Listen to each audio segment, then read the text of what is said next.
மக்களே வணக்கம். Welcome back to my channel. நீங்க எல்லாரும் நல்லா இருப்பீங்கன்னு சொல்லிட்டு நான் ரொம்பவே நம்புறேன். நானும் ரொம்பவே சூப்பரா இருக்கேன்.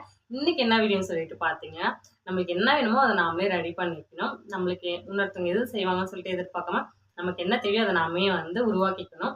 நம்ம திட்டம் நல்லா போட்டோம்னா, செயல் நல்லாவே கண்டிப்பா நடக்கும்னு சொல்லிட்டு நான் நம்புறேன்.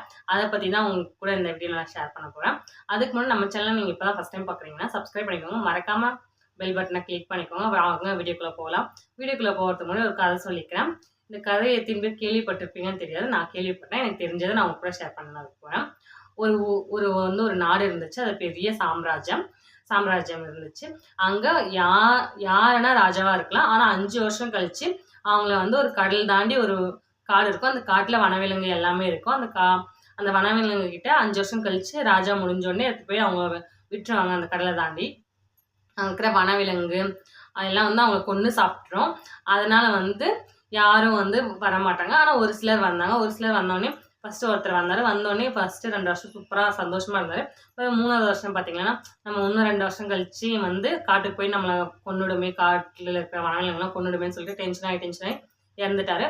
இன்னொருத்தர் வந்தாரு ராஜாவா. சரி எப்படி இருந்தாலும் சாகலான்னு போறோம். 5 வருஷம் கழிச்சு ராஜா ஜம்முன்னு போய் சாகலாம்னு சொல்லிட்டு, சரி நான் அதை காட்டுக்கு எடுத்து போய் விட்டா சாக தான் போறோம் சொல்லிட்டு இன்னொருத்தர் வராரு. அவர் பார்த்தீங்கன்னா 1 வருஷத்துலேயே அப்புறம் நம்ம செத்துருவோமே, காட்டுக்கு எடுத்து போய் விட்டுருவோம்னு சொல்லிட்டு யோசனை பண்ணி அவரும் இறந்துட்டாரு. 3வதா ஒருத்தர் வராரு. ஃபர்ஸ்ட் வருஷம் ரொம்பவே சந்தோஷமா இருக்காரு. 2வது வருஷமும் ரொம்ப சந்தோஷமா இருக்காரு. 3வது வருஷமும் சந்தோஷமா இருக்காரு. 4வது வருஷமும் பார்த்தீங்கன்னா ரொம்பவே ரொம்பவே சந்தோஷமா இருக்காரு. 5வது வருஷமும் ரொம்ப சந்தோஷமா இருக்காரு. அவரை காட்டுக்கு கூட்டிட்டு போற நேரம் வந்துச்சு. அப்பவும் சந்தோஷமா இருக்காரு. சரி பார்த்தீங்கன்னா படகு எடுத்துட்டு வராங்க. நான் இப்போவும் ராஜா எனக்கு இதுக்கு படகு எடுத்துட்டு வரீங்க, நல்லா ஒரு பெரிய கப்பல் எடுத்துட்டு வாங்க. எடுத்துட்டு அதுல ஒரு சிம்மாசனம் போட்டுட்டு நல்லா 6 வாரத்தோட என்ன அனுப்பி வைங்க. நான் இப்போவும் ராஜா நான் சொல்றதுதான் நீங்க கேட்கணும்னு சொல்றாங்க.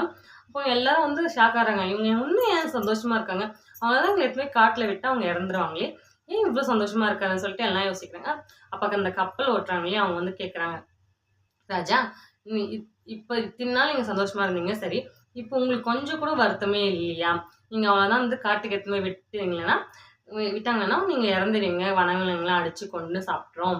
உங்களுக்கு ஏன் இவ்வளவு சந்தோஷமா இருக்கீங்க, அது நான் தெரிஞ்சுக்கலாமான்னு சொல்லி கேட்கும்போது அவர் சொல்றாரா, ஃபர்ஸ்ட் வருஷம் எனக்கு லாஸ்ட்ல 5 வருஷம் கழிச்சு என்னை எடுத்துட்டு போய் கூட்டு போய் அங்க விடுவீங்கன்னு எனக்கு ஃபர்ஸ்டே தெரியும்.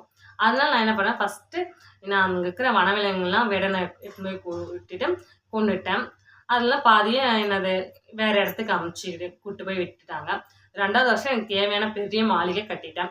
3வது வருஷம் ராணுவ படையெல்லாம் இறக்கிட்டு எனக்கு எந்த பந்தோபஸ்துலாம் வேணுமோ எனக்கு சேஃப்டிக்காக எல்லாத்தையும் கூட்டு போய் விட்டுட்டேன். 4வது வருஷம் பார்த்தீங்கன்னா எனக்காக அங்க எனக்கு என்னென்ன தேவையோ எல்லாத்தையும் உருவாக்கிட்டேன். இப்போ நான் 5வது வருஷம் பார்த்தீங்கன்னா இப்போ நான் இங்கேருந்து ராஜாவா அங்க போய் நான் பொறுப்பேற்றுக்க போறேன். இங்கேருந்து ராஜ பதவியை விட்டுட்டு அங்கே போய் பொறுப்பேற்றுக்க போறேன். அதனால நான் இப்பவே சந்தோஷமா தான் இருக்க போறேன். அங்க என்ன எந்த ஒரு விலங்கும் கொன்று சாப்பிட முடியாது. இப்பயும் நான் ராஜாவா தான் இருக்க போறேன். அங்கேயும் போய் ராஜாவா தான் இருக்க போறேன். அதுக்கே நான் பயப்படணும்? அதுக்கு தான் நான் சந்தோஷமா இருக்கேன்னு சொல்லிட்டு சொல்றாரு. ஏன்னா அவருக்கு 5 வருஷம் கழிச்சு இதுதான் நடக்க போகுதுன்னு தெரியும். அதனால அந்த 5 வருஷத்துக்கு பின்னாடி எப்படி சந்தோஷமா இருக்கலாம்னு சொல்லிட்டு அவர் இப்பவே ஒரு திட்டம் தீட்டி வச்சுட்டாரு.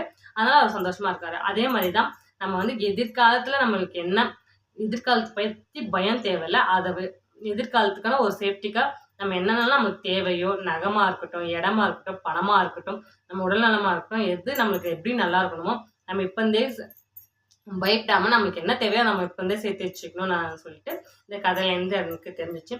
உங்களுக்கும் இந்த கதை தான் பிடிச்சிருக்கும்னு நான் நினைக்கிறேன். அது மாதிரி நம்மளுக்கு என்ன தேவையோ, இன்னும் 2 வருஷம் கழிச்சு என்ன ஆகுமோ, 3 வருஷம் கழிச்சு என்ன ஆகுமோ, வாழ்க்கை எப்படி இருக்குமோன்னு சொல்லிட்டு நினைச்சு பயப்படாம நமக்கு என்ன தேவை, ஒரு 10 ரூபாய் ஒரு 5 ரூபாய் இருந்தால் கூட நம்ம ஒரு சேவிங்ஸ் பண்ணி வச்சுட்டோ, இல்லை ஒரு இடம் வாங்கி வச்சுட்டோ, ஒரு வீடு வாங்கி வச்சுட்டோ, நம்ம ஹெல்த்தை நல்லா பார்த்துக்கிட்டோம், நம்ம சந்தோஷமா இருந்தாலும் அதுக்கு 5 வருஷம் கழிச்சோ 10 வருஷம் கழிச்சோ நம்ம எப்பவுமே சந்தோஷமா இருக்கணும்.